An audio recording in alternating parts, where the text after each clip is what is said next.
Well, this little guy showed up one day actually with his head in the grill of a truck. And I thought there's no way in the world that we'll ever bring this bird back to a point that we could release. And I was right on that.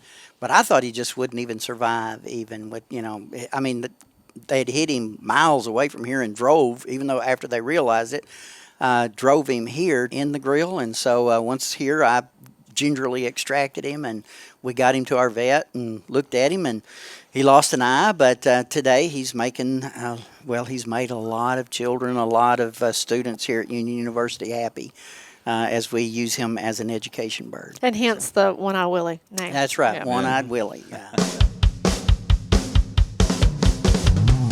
Tennessee WildCast is live on the air with the latest on hunting, fishing, boating, and all things outdoors. Make welcome your host, drummer and outdoor expert novice, Jason Harmon. All right. Hello, everybody, and welcome to this edition of Tennessee WildCast. Thank you all for tuning in, and we're looking forward to today's show. As you can see behind me, if you're watching on Facebook or YouTube, we are not at our home studio. It looks in a little Nashville. weird.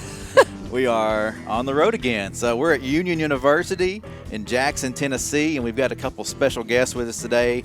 We have Jack and One-Eyed Willie. It's One-Eyed Willie, and there's Jack, and we don't want to get him wound up right now. But they're the stars of the show, but our special guest, Mr. Dr. Huggins and Dr. J.R. Kerfoot. So we appreciate you guys. Well, thanks for coming. Well, we're glad to be here. Thanks for with you. Yeah, thanks for opening up your classroom here and being with us to talk about rehabbing wildlife. Well, that is one of the most common questions we get asked is somebody has an injured animal and what do we do and who do we contact? And it's not call the game warden. We actually have licensed rehabilitators. You don't call Amy? No. We have licensed rehabilitators that you can find on our website. And as I say, contact the closest one near you and talk to them. So, and that's what we're going to talk about, what it's like to be a rehabber. Yeah, that's it's easy to find that list on our website. It's right under the law enforcement tab. Yep, just go to the law enforcement tab, click on it, and then you'll see it. There's a list there, and also for information on how to become a licensed rehabber and that kind of thing. Yep. So we're going to try to cover all that today, plus cover what these guys do and learn a little bit about these winged friends of ours that are here today. And it should be a fun show. Yep. Thanks to Amy for being the co-host today and jumping in there and lining this show up. So we appreciate it. Well, I met Dr. Huggins when I came to Jackson in 2000 as an officer, and I had to make the phone call. Hey, I've got something for you. And at that time, you were still doing it at your house.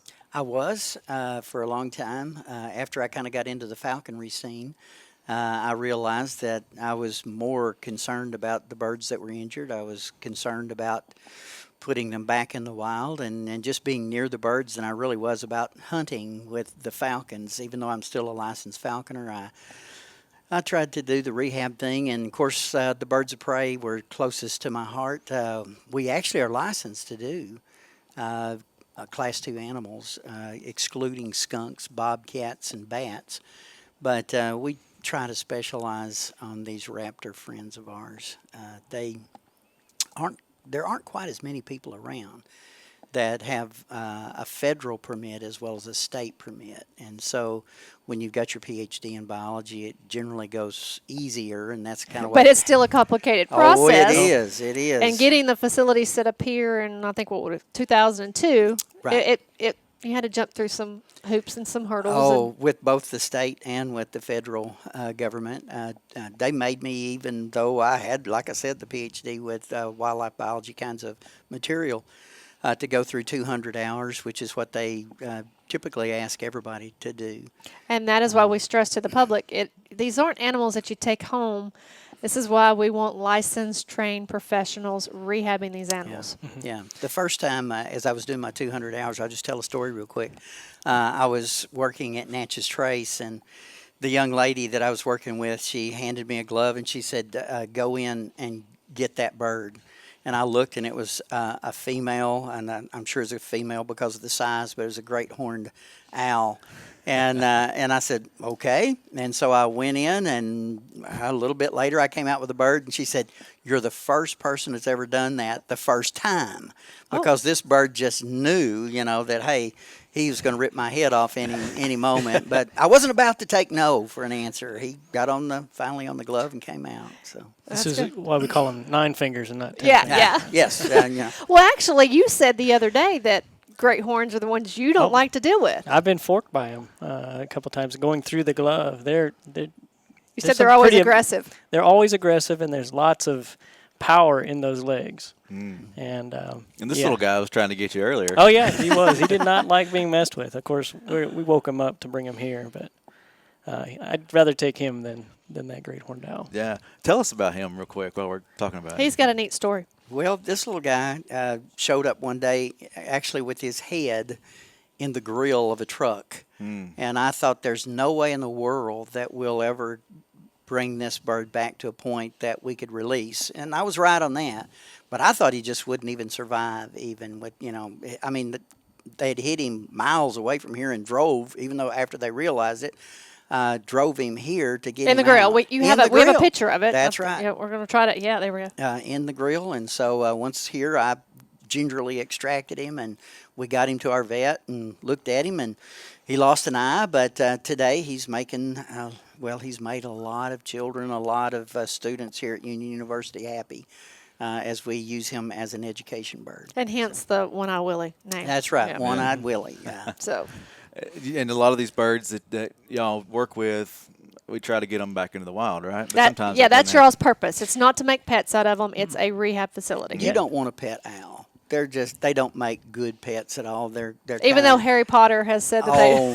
Harry Potter has just ruined things for us. Everybody thinks they need one. You're always cleaning up them owl pellets. That's exactly right. And the other end too. It comes out the mouth and it comes out the back end, and it's always not pretty.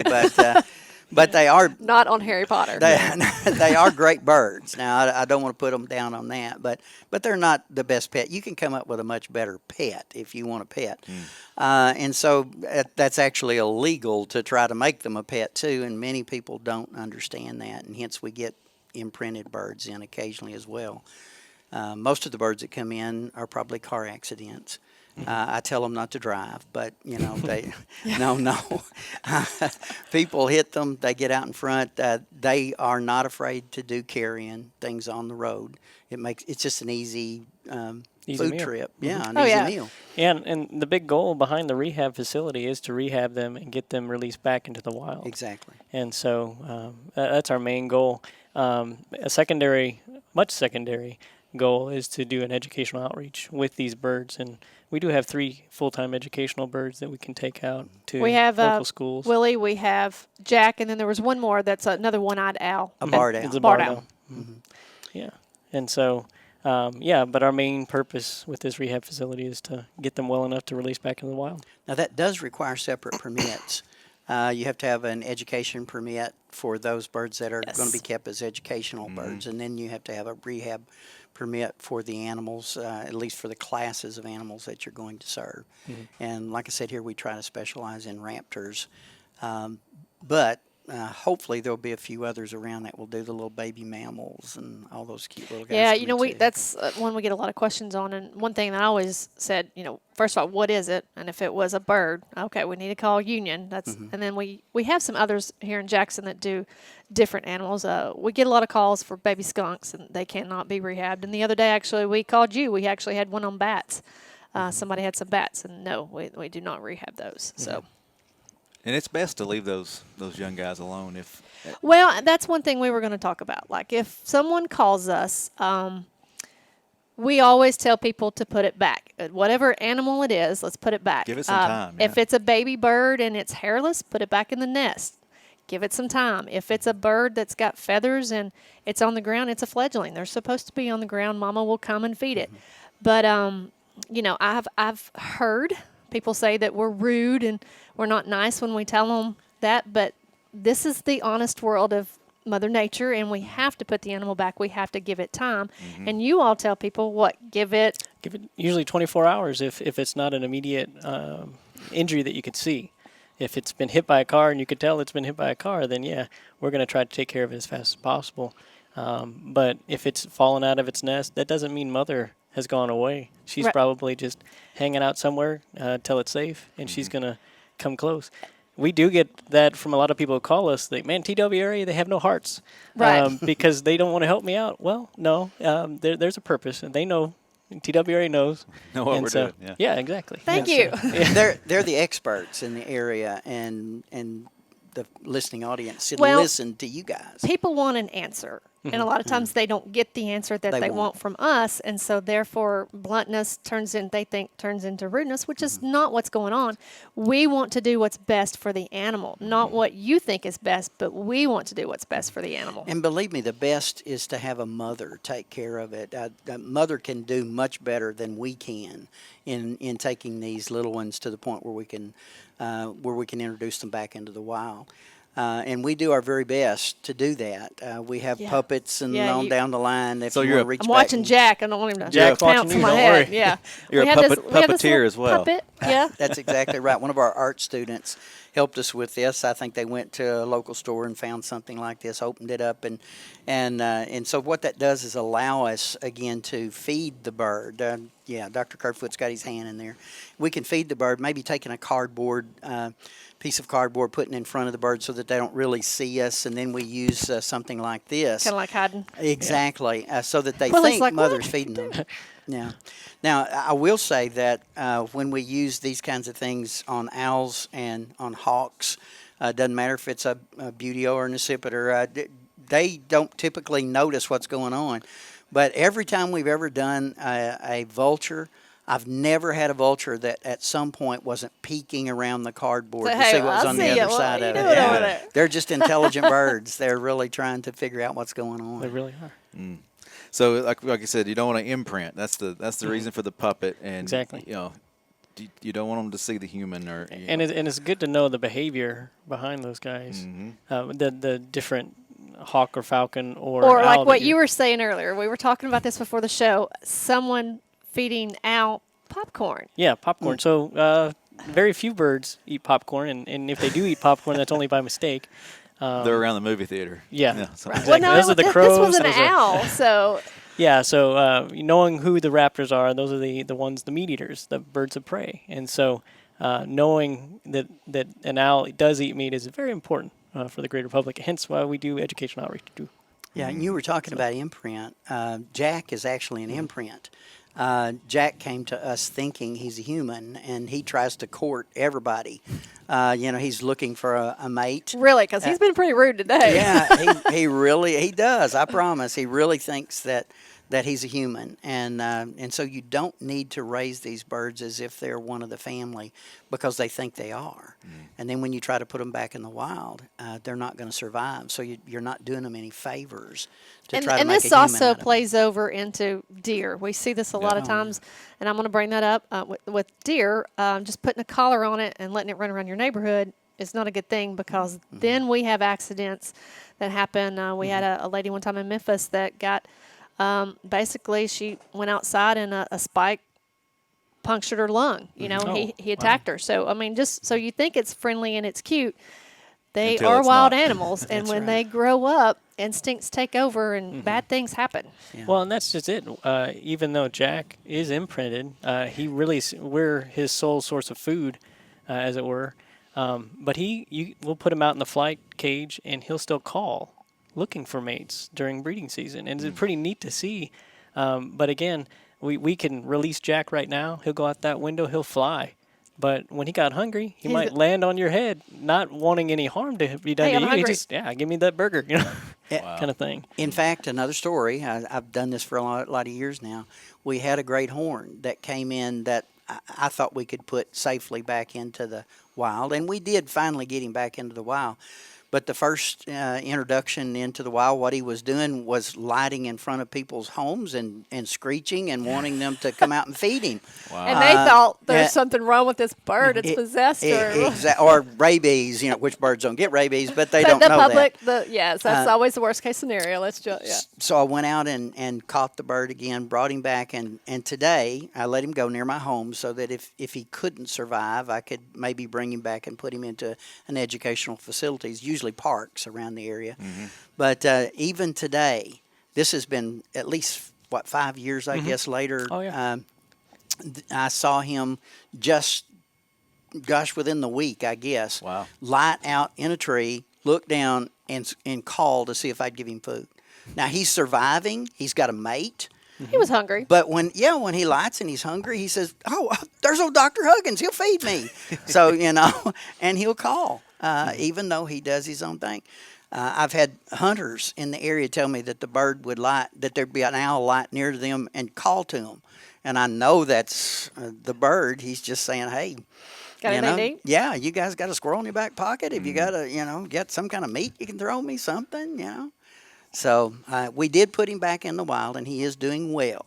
But he's been forever changed again by the imprint or the partial imprint that he had. So you said you've been doing this a number of years. How many years have you been doing this? Well, again, I started before, 2002. I think we've had the facilities here since 2002. And so I've been doing, 17, 18, 19 years. I'm not real sure, somewhere in there. Right. When you get old, you forget how many years you've been doing these things. Who's old? I don't see. Oh, well, thank you. What can I say? We had a few nicknames they got earlier. Yeah, we won't go into that. Please don't. What Please they're saying don't. behind the scenes back So, here. how many birds do you rehab a year? How many birds go through the program? Well, it's varied a lot over the years, from close to 100, 80 to 100, and a few years. This last year, we've only been running probably half of that. By the time we finish the year, we're probably gonna be half of that. So it varies a great deal during the year. Some years you'll have colder weather, I think, and there's more birds migrating through. Some years, for some reason, it's probably high winds and storms that come through, and there's more birds on the ground, and they don't listen to us, and they pick them up and bring them. Surprisingly, Yeah. I was surprised we didn't get some phone calls Right. after this weekend because we had some I pretty was vicious expecting weather. my I was, answer machine Yes. Amy, we may yet, because they love to have them for a little while and feed them a right. few things. So we may yet get a barrage of Well, I had phone the wood calls. duck call last night, and I was really hoping, and that's what happened. They took the cute little wood duck in the house, and Yeah, then the dog got a hold of it. yeah. Yeah, so, yeah. Even though it's illegal, they want to keep them Well, and they were feed them for a keeping it little while. in until we Yeah. got there, and we just didn't Oh, get and there that's until- fine. That's Yeah, fine. I was yeah, really hoping yeah. to have a little baby duck for you for because you did have a turkey over there the other Yeah, day. So. we did have a turkey. But now you had some stats on Yeah. the birds like this year. And so, so far this year, we've about 40% of those that have been taken in have actually either passed away or had to be put down. And that's kind of just the nature of this business. With the rehab, with the injuries so extensive, they might have to be put down. And we do get counseling from the local vet here on that kind of stuff. And other injuries are just way too extensive and they die in the process. But right now we have another 40% that are have either been released or are in different phases of rehab, hopefully to released. release. Yeah, and so those are pretty good statistics. Yeah, I've always heard you say it's about 50-50 when I've brought you something. That's pretty Yeah, close. and It's pretty so close. and then we have 3 educational birds and the like, and we've been able to rehome a lot of birds even recently this past month. We put out 5 last month, right? Yeah, 5 to different And areas. so, we were home to licensed state parks and that sort of thing that have aviaries already. They have to have established, because we have to get, the big process is we have to get a letter from the vet saying it cannot be released, and then we have to go through permitting and licensing to then make sure that where these birds are going is a licensed facility that's going to right. actually use them for education, and somebody that's not going to make them a pet. So. right. Right. That's good information, because I know some people might be asking, what's the difference in rehome and release? Because I thought the wild Yeah. was their home. Sure. Rehoming Well, could okay. be a little different. Yeah. That's good information. That's good information. And that's one thing that you've got to understand when you do take an animal to a rehabber, that basically let's just go with the 50-50 rule. It's got a 50% chance of making it. And then also one thing that they've got to understand is a lot of you all do this secondary. It's not your primary job. It's not your primary role. And For Dr. Huggins, it's his tertiary job, I think. Tertiary. He's a pastor as well as a professor, and so he professes in science and in theology. That's true. And What can I say? but yeah, this is kind of a labor of love for us. And I mean, the passion that Dr. Huggins exudes for the rehabbing of these raptors has caught me by surprise and attention, and my attention as well. And so Yeah, he was a fish guy. I know. Yeah, that's I'm still a fish guy. I know. The other day, because I've known you forever, and then you just came in about the time I left the officer role. So it's kind of just now I'm really getting to know you. And yeah, I'm like, what's a marine biologist doing here? What? In the middle of Tennessee, Yeah, for various reasons, yes. We have another professor that we haven't got him on the road yet. It's extensive training again. As the director, again, I'm always looking for somebody to help. And so Dr. Kerfoot is now, I think, what the feds would call the primary caregiver. We've got another young man that wants to step in as I retire, and Dr. Kerfoot becomes the director. And he was a wild hog man, effects of hogs on forestry, I think, and came out of Auburn, but he's also on fire for it now too. Yeah. So, hey, maybe we're going to keep it going here. I hope so. I hope so too. But we also want the public to know, once you give the animal to the professionals, let the professionals take over. Please don't be calling or wanting to come by and see, and that's something that, we're going to talk here later about the facility, and that's the point. We're trying to get these animals back to the wild, so we don't want people coming by and visiting with them. It's not that we thank you for getting it here, but let us do our job. Right. And Yeah, we're going to try our darndest to let you know if you do a follow-up call. Don't expect us to do follow-up calls, but if you call us and ask how's it going, we're but gonna, not every day. Not every hey, day. did Jack Right, eat not today? every day. Right. But no, we like- we know that you guys had called us and you're interested in it. You've invested some time, and so we want to help you out with that. Even my husband, who trains horses, says, please don't call every day. I'll call you like once a week because, there's a lot that can happen in a day. So let's just wait and That's do the. exactly right. Well, a few points we've hit on a lot of this, but just want to re-hit on some of this. As a rehab facility, what do you want the public to know? What do you want the public to know? Oh, gosh.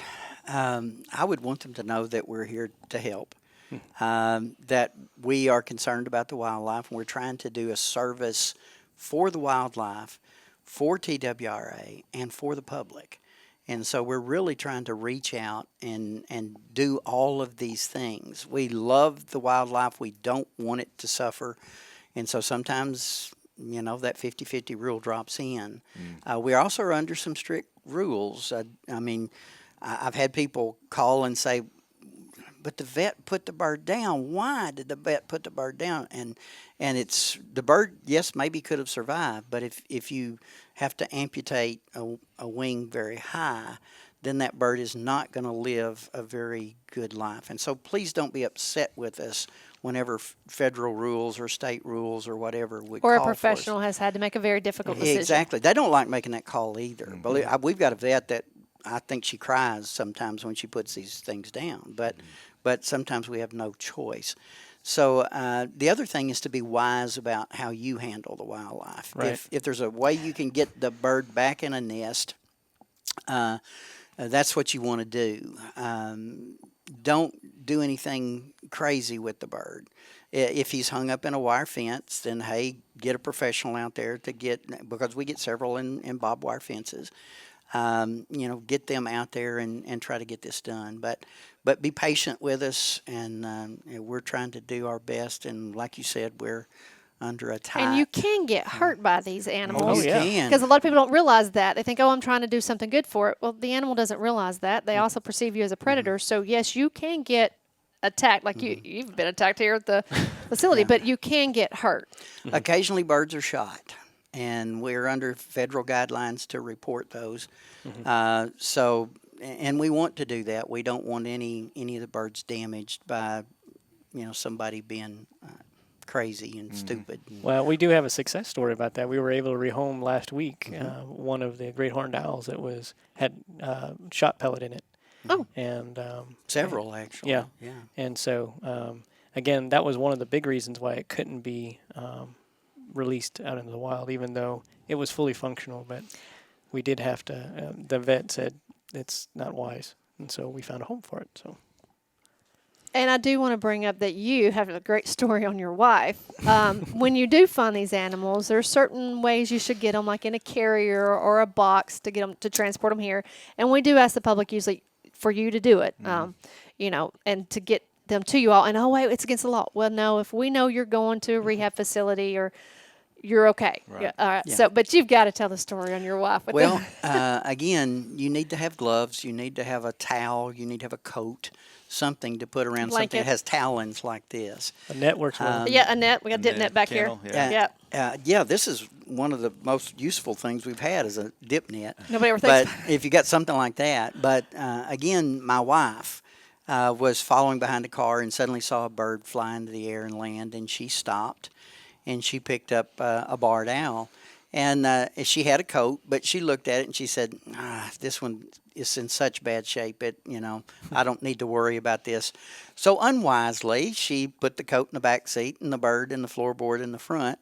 And in just a few moments, she looked down there, and the bird was sitting on the seat beside her. And then the bird was on the dash of her vehicle, and she was on the phone calling me and saying, "Meet me halfway." But she had this a good idea. I wish I could say it was my idea, but it was her idea. Kathy reached up and turned on the dome light. And so the bird immediately, it was dark that night, and so it immediately focused on that bright light. And the bird rode in on the Dash of the car. dash of the car until I met them halfway and was able to put it in a carrier for safe transport. But it was a good story. The bird did have a broken wing, but it was something we could put back together, and it went back in the air. So I love to put them back in the air. So that's why we always say, please put it in something That's right. That's And right. if you put it in a box, make sure it's taped shut. with holes in. Yes. Yeah. Well, yeah, make sure the holes are in it. Yeah. But yeah, make sure it's taped because they can They'll come get out. out and see what's going on. I bet that was scary for her to have an owl flying around your vehicle in the dark. It's kind of Well, she's a biologist here at Look Union out. too, but it was kind of scary. She's not as into the birds. You know, as who I really am. wants an owl right there flying around when you're trying to. That's How did you exactly rack? right. Well, you see, there was this owl. And Yes, you don't want one to suddenly decide to sink those talons in you. Dr. Kerfoot can attest to yeah. that. Oh, so. yeah. What's real quick? We're gonna run out of time, but what's one of the craziest stories that y'all have come across here at the office? Oh. wait, with the rehab facility. the 'cause rehab I'm sure with the facility. Yeah, okay. the Oh, I'm glad students, you there's- put that in there. Yeah, because the Gee. students, that's probably a whole other subject. Well, That's a whole other show. I learned to keep earplugs in my Suburban, and because I had a call that there were some barn owls back at they were up north of Milan in a silo, a grain silo, and so I got the call to go get it. Happened to be 7 baby barn owls. And if Very you've never heard a loud. barn owl scream, I got to hear it all the way from North Milan back to the rehab facility, and I didn't have any earplugs. So, Some shooting yeah. muffs would be great to keep in yeah, the truck. oh yeah, and maybe a lot of people around here have those. I didn't. I got you a set. I'll give you a set to Oh, throw in. thank You there. would very think they much. were demon possessed. It Oh. is just, and if one screams, they They all all Oh yeah, scream. oh yeah, and it was a It's like- chorus. like And Jack, Jack I over here, cannot yeah. believe you made it the whole. You're not. Can you give us? There you go. There, this is There what you he go. did earlier. We didn't think we were gonna. Yeah, the whole show he's been quiet, but earlier you've been just a. Yeah. You did good, Jack. Yeah, it was a great show. Congratulations Great. on you. Thank y'all for being here and doing this with us, and we'll have you back for sure. One Eye Willie and Jack, thank you guys for being with us, and Amy, thanks for co-hosting. Appreciate you pulling this together. Thank y'all for watching. Thank you for listening. Hey, we're on Facebook, we're on YouTube, we're out there on iTunes, we're on Google Play. We're all over the place. Listen to this show, tune in, and get all the latest updates on Tennessee outdoor news. This is the place right here. So thanks for tuning in. We'll see you next time. Thanks for tuning in. Stay connected with TWRA by visiting our website at tnwildlife.org and follow us on Facebook, Twitter, and Instagram. Hey, it's all about Tennessee wildlife. It's what we do. Tennessee WildCast will be on the air again next week. We'll see you then.